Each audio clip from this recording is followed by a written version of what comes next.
And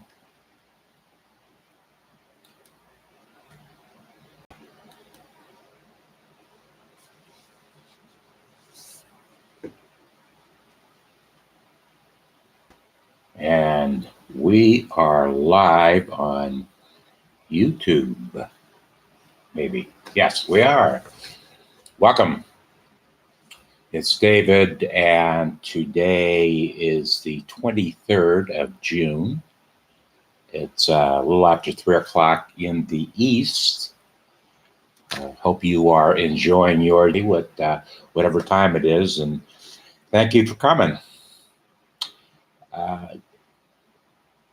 Wednesday night, I did one of the most thrilling things of my life, and well, of my used to be sports life. There, 3 times in my life, I have been a sports editor.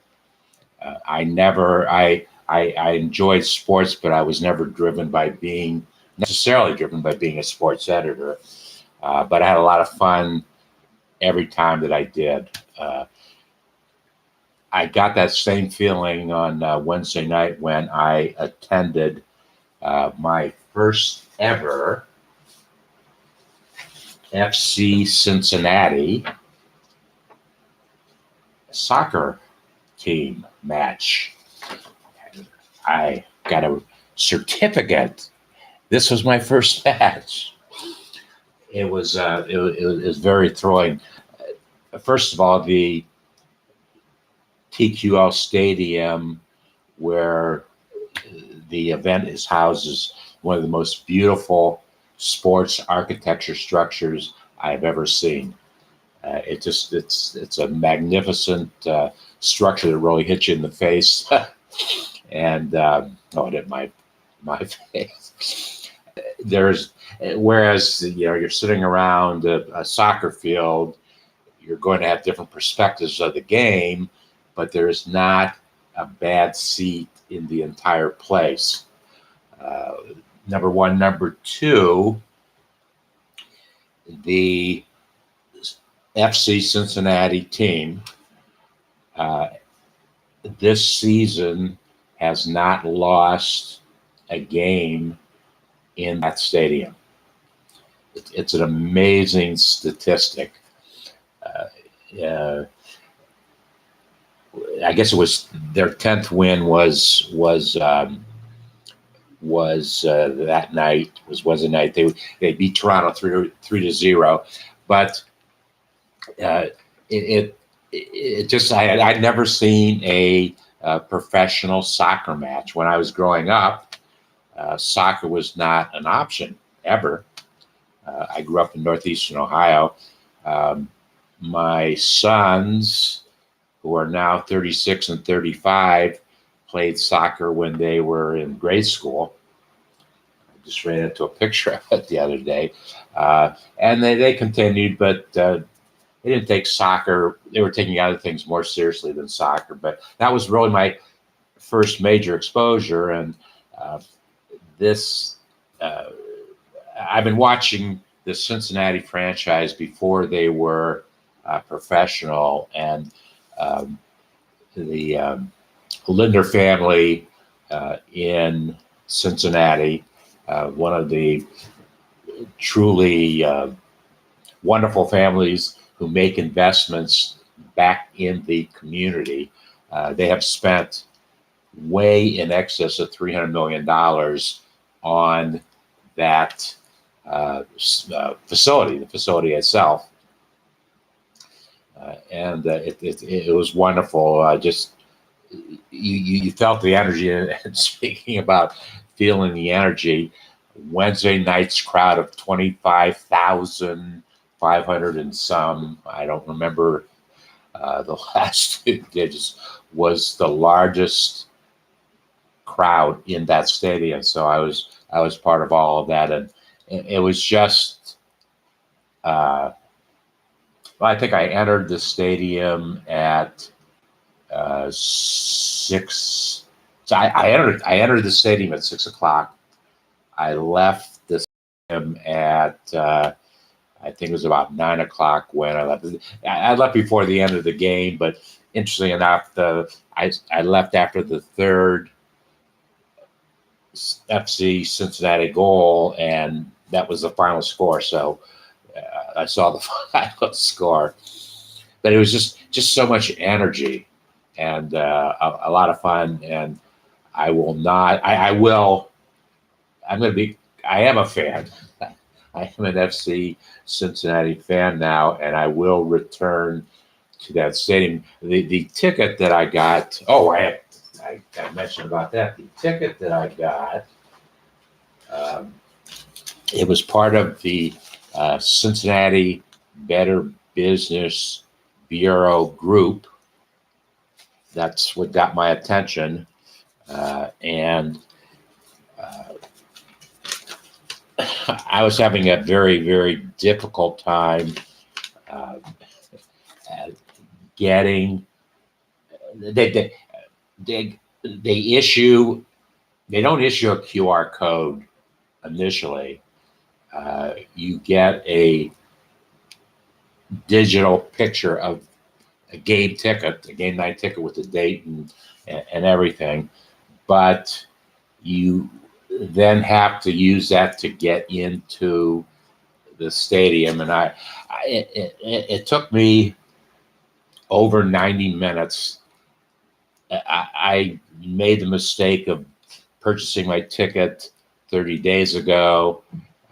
It was not put into the actual ticket system initially, which I felt it should have been. And so the systems weren't talking to each other, and I had to get them talking to each other, and it took me 90 minutes to make that happen. But I want to give a special thanks to Gerardo Garcia Pantoja.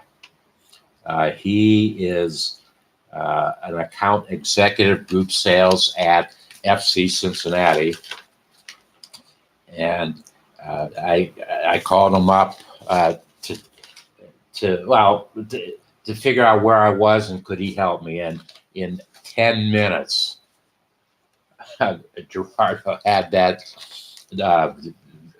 graphic, that digital display on my phone, and it was great. And I want to thank him for he took care of it right away and jumped on it. And I did tell him it was my first experience to go to a soccer game, and he really wow.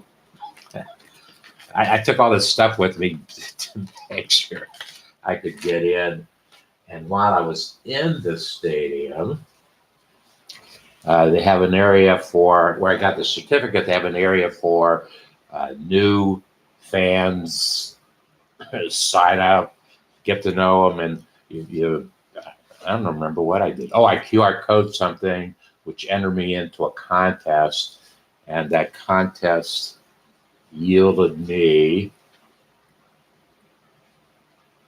I'm not exactly sure what. Well, that's what you see a lot of that. Mercy Health here in Cincinnati is obviously a major sponsor because I saw their name all over the place, and that's the logo. I don't know what you do with this thing. I don't know, maybe it's a screenshot. I don't know what you do with it. It doesn't matter. It was a nice gift to get, and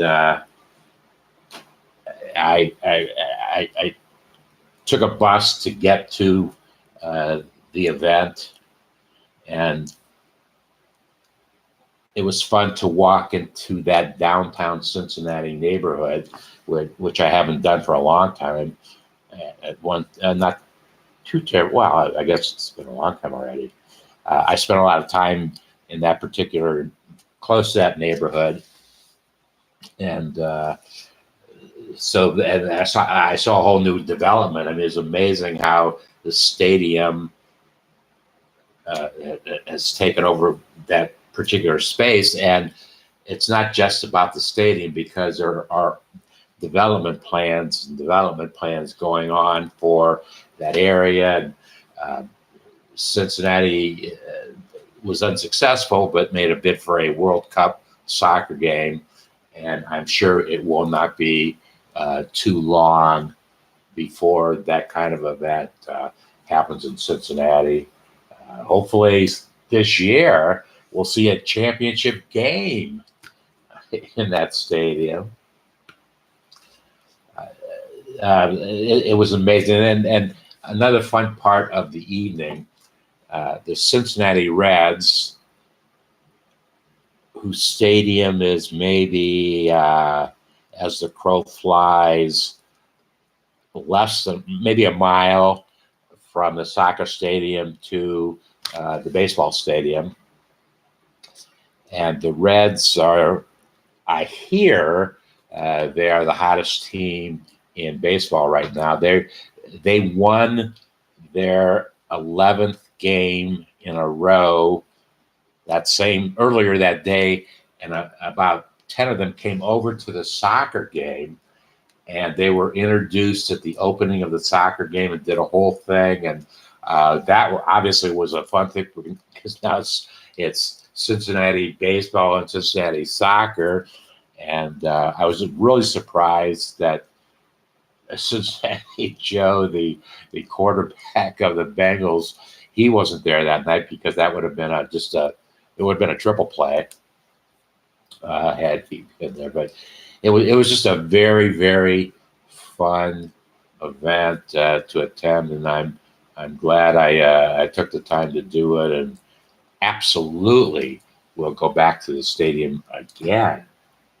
The other thing that I wanted to mention, because you've heard about it before, I'm not going to give a lot of detail, but I wanted to update a project that I have been talking about I've actually been talking about it for a year now. And I created the storyline for the Cincinnati Celebrate Business. And it's been a wonderful experience. It's taken me a year to research, test, market test, sales and market test the Cincinnati community. I've lived in the community, for the last 36 years. But I was not about, must be 10 years ago already, I stopped doing things on Main Street, if you will, and was spending all my time in cyberspace. But be that as it may, this has been a very, very exciting year, almost a year now of research. I left the Cincinnati USA Regional Chamber offices in a meeting with Tom Deere almost a year ago, and said, Tom, I'm going to call this project Celebrate Business. After that, I certainly determined it was going to be Cincinnati, which made the most sense. So I've been researching the market, doing a lot of different things, and indeed defined a project, and I called it My Dream. What I wanted to do precisely was I wanted to build a private community of 533 folks. It would have been so private that anything published and produced by the community would go through our own. I'm going to get our own servers, and so we will hopefully have a whole lot of outside interference, and we'll publish everything, and the traffic will generate and go through our servers. The vision is this whole project ultimately, we would produce and publish at least 1,600 videos. They would be on web landing pages. There would be 3-page videos, 2-page videos, and a one-page video. URLs would be created, and then we would publish those URLs anywhere we could publish them that made sense. And that's how the stories would be told. A pretty simple concept. In doing so, what's going to happen that 525 new jobs will be created. Some of those jobs will be, progress and evolve into businesses, small businesses by those folks. I will be very hands-on in the things that happen in the community. I will interview everybody, video chat, interview everybody before they come into the community, and then we'll do our thing. And I'm sure that's what I'm supposed to be doing. However, in doing all this research and testing, I discovered that there is a priority need for me to put that project aside, come back to it. But in the meantime, there are six videos that I need to produce right now before, I mean, it's most important time-wise that they get produced right now. So my focus, my 24/7 focus will be on these six videos, and whatever it takes to get them done. A video on retail marketing, a video on marketing sales, one word. Marketing sales is one word, something that I've always used. I've used for the last 51 years, so I want to create a video.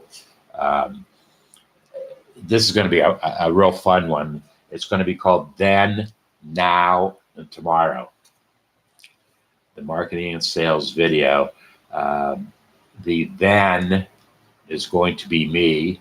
I'll talk about how I got started 51 years ago in the marketing and sales. Then I'm going to ask a mentor of mine to talk about the now.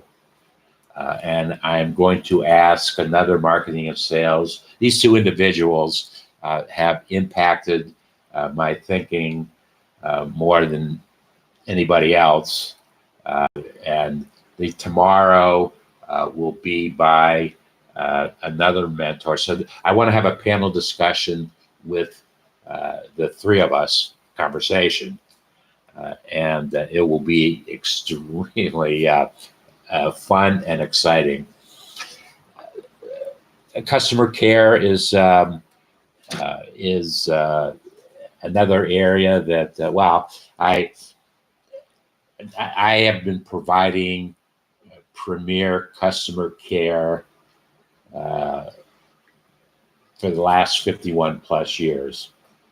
And there was even a 5-year period in my life from 1994 to 1999 when I had access to 19 of the largest the 53 largest insurance companies. 19 of the 53 largest insurance companies I was engaged in conversations about customer care, marketing, sales in general. A few of them I was actually engineering solutions to challenges that they had in their own companies. So customer care is foremost. Recently, I've had some of the worst customer care experiences. Well, one of them I'm going through right now is absolutely the worst that I've ever had. But I found in my testing and research, I found a company who exhibits the best customer care that I have seen in a very, very long time. And I want to have a conversation with actually, I want to have it with the owners of the company. Also, a fourth video will be a small business legal and financial roundtable. Small business legal and financial roundtable. 20 years ago, not yet 20 years ago, 18 years ago, I was involved with the public access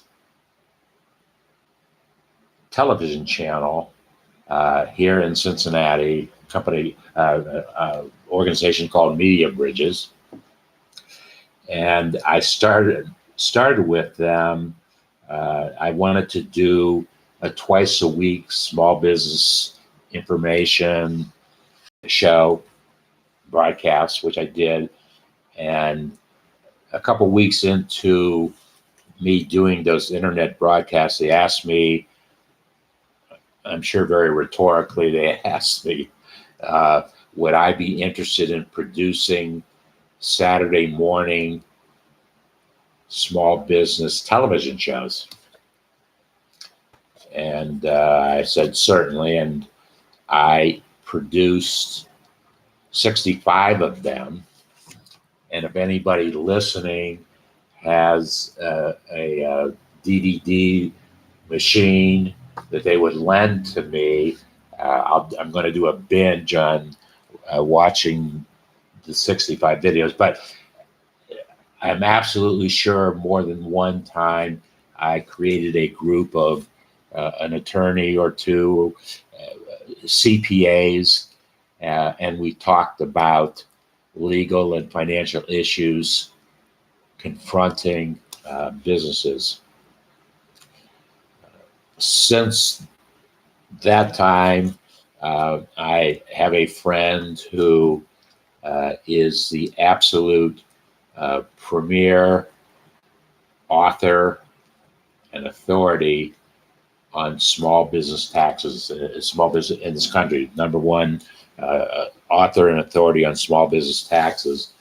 And I'm going to ask her to offer special consultancy to this roundtable, and it's going to be a lot of fun. In insurance today, I'm not quite sure where I want to go with this, but there is an insurance company in this city. I am not a customer of theirs, but they have personally touched my life at least 3 times. And I guess I'm kind of curious, after all that personal involvement, maybe I need to become a customer of that insurance company. So we're going to produce a show there. And then banking. I don't know, banking as the first weekend in March 2020, when it was the official beginning of the pandemic that would affect every family on this planet. No question that every family on this, well, if they weren't, I don't know where they were hiding, in a cave someplace. But we changed our lives. We do business differently. In the past month, 2 months, there's been some craziness going on in the banking industry. There's issues of faith and trust. And so I want to ask a banker, where are we going? What things should we be thinking about, both as individuals and as businesses? What should we be thinking about as we move forward? So that's going to be a 6th one. I've got details that I am not going to, they're on a need to know basis. and I want to release them to a group of folks. I want to release the actual information details before I talk publicly about it. So that will come. I will come back and give the details once they have been released. So it's crazy busy, but that's, I guess it's better to be crazy busy than crazy and not busy. And the other thing, today was the first, it's a test. I'm speaking into the Facebook camera. The YouTube camera is behind me. It's the first time that I've used that. I want to test some ideas with that and see how they work.